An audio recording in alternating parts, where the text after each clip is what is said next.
Selembar cetak biru demi mencapai masa depan yang lebih baik dan berkelanjutan untuk seluruh masyarakat dan dunia pada 2030 telah dicanangkan PBB. Hadir dan turut menandatangani dokumen itu pada Agustus 2015 adalah 193 negara. Cetak biru itu bernama Sustainable Development Goals atau SDGs, atau juga Tujuan Pembangunan Berkelanjutan. Apa sih yang ingin dicapai? Ada 17 tujuan global dengan 169 capaian yang dapat diukur plus dengan tenggat yang telah ditentukan oleh PBB. Itu sebagai agenda pembangunan dunia untuk tujuan perdamaian dan kemakmuran manusia dan planet bumi untuk sekarang dan masa depan. Prinsip utama dalam SDGs adalah Leave No One Behind. Dari prinsip itu, setidaknya SDGs dapat menjawab dua hal. Pertama, keadilan prosedural, yaitu sejauh mana seluruh pihak, terutama pihak yang selama ini tertinggal, dapat terlibat dalam keseluruhan proses pembangunan.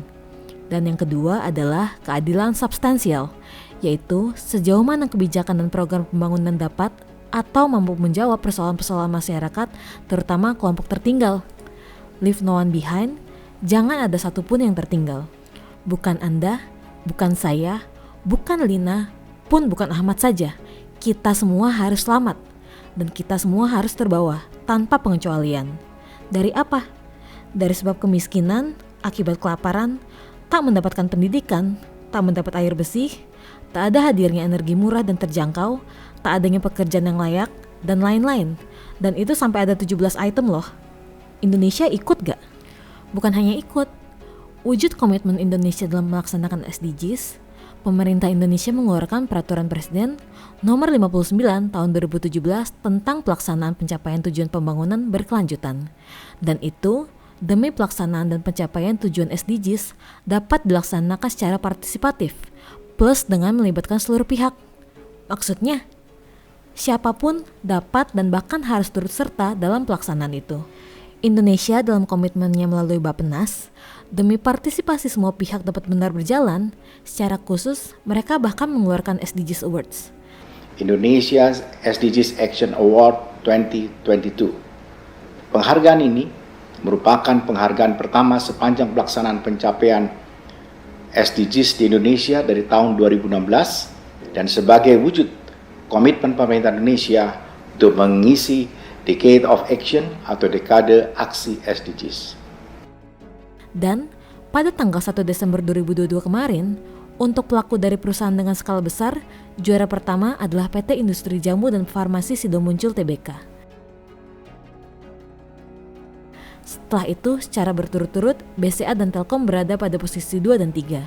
Konon, perusahaan jamu itu berhasil meraih penghargaan bergengsi karena komitmennya yang kuat dalam kepeduliannya terhadap lingkungan hidup, pengentasan kemiskinan, dan kesenjangan sosial sesuai dengan maksud Sustainable Development Goals atau SDGs Awards itu diadakan.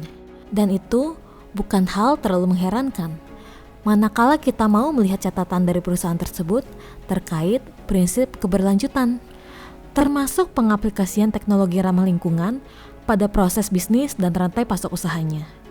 Perusahaan itu tercatat telah berkali-kali sudah mendapatkan penghargaan industri hijau level 5 dari Kementerian Perindustrian secara berturut-turut, dan terus penghargaan itu didapat pada 2017, 2018, 2019, 2020, 2021, dan 2022.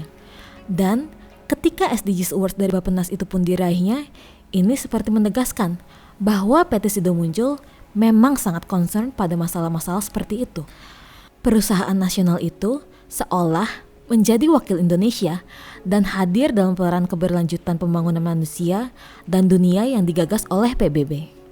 Ini tentang sebuah pencapaian sekaligus kepedulian. Ini juga tentang kisah sebuah peran yang lebih besar ketika perusahaan itu kita anggap turut aktif mendukung cita-cita dunia demi target tahun 2030. Itu sekaligus bukti bahwa perusahaan itu hadir dalam agenda pembangunan dunia untuk perdamaian dan kemakmuran manusia dan planet bumi sekarang dan masa depan. Wah, bisa sombong untuk pemiliknya. Capaian ini adalah hasil dari visi misi Sidomuncul, yaitu memberi manfaat bagi masyarakat dan lingkungan yang kami buat tahun 1999, kata Irwan Hidayat dengan nada biasa saja.